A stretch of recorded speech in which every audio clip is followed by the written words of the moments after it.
Yun, isang mapagpalang araw po sa ating lahat mga idol, no? At dito tayo sa ilog, dito sa malapit sa amin po yung mga kasama natin, no? Sila po yung mga kapitbahay namin. Nangunguha po sila ng mga tinatawag naming bukto, tilapia, mga ganon. Pumapasok po sa ilalim ng bato. So ito pong style o technique na pamamaraan po nila ay kakaiba din po. Dahil binabato po nila yung mga bato para yung mga isda ay papasok sa ilalim ng bato at saka dadakmahin. Tutungayan natin kung paano nila huhulihin yung mga isda, no? Ayan na nga po mga idol at may nahuli na naman po siya.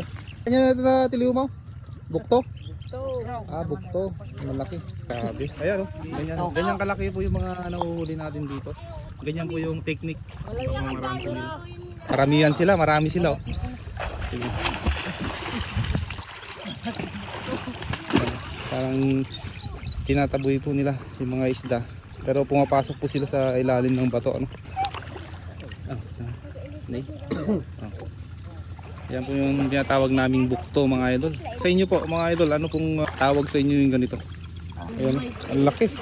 Ayan, shout out po sa mga taga Margaay, no? Margaay, Kabugaw, Ilocos Sur. Ay, tutok mo yo. Ay, nagadumag yung Raymond yo. Yan natin lugan. Yan. Yan naman natin mahuli mga idol. Bukto.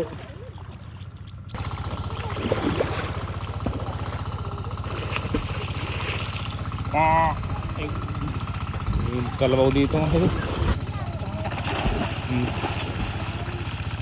Nagdakil na eh. Raymond, secure mo. Nagdakil na eh. Galing ni Raymond, no? Nagdakil yun. Naala Raymond na eh. Grabe, oh. Secure mo. Nagdakil na eh. Galing ni Raymond yun.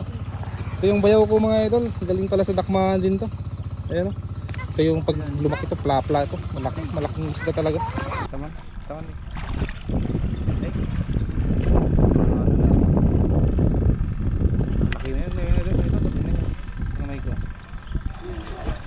Nakapanya lang yung mga idol.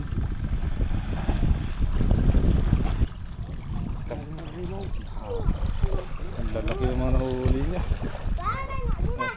Mga idol, pang ulam na mamaya. Yun, let's go. Punta naman tayo sa tulay mga idol.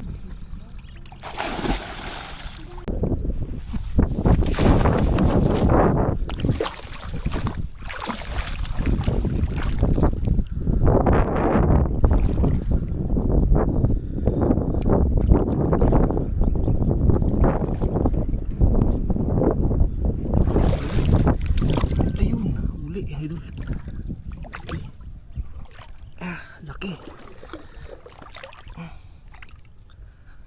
Huli. Laki, oh.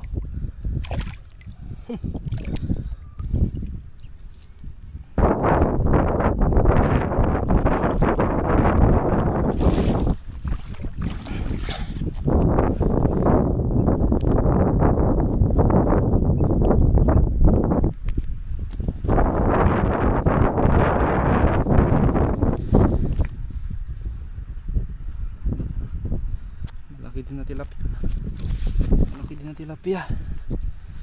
Dalawa na. Ano yung isa?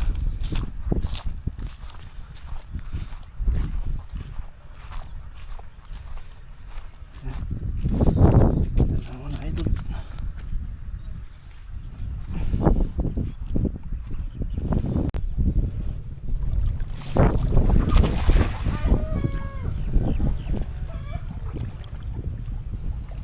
Ang dami.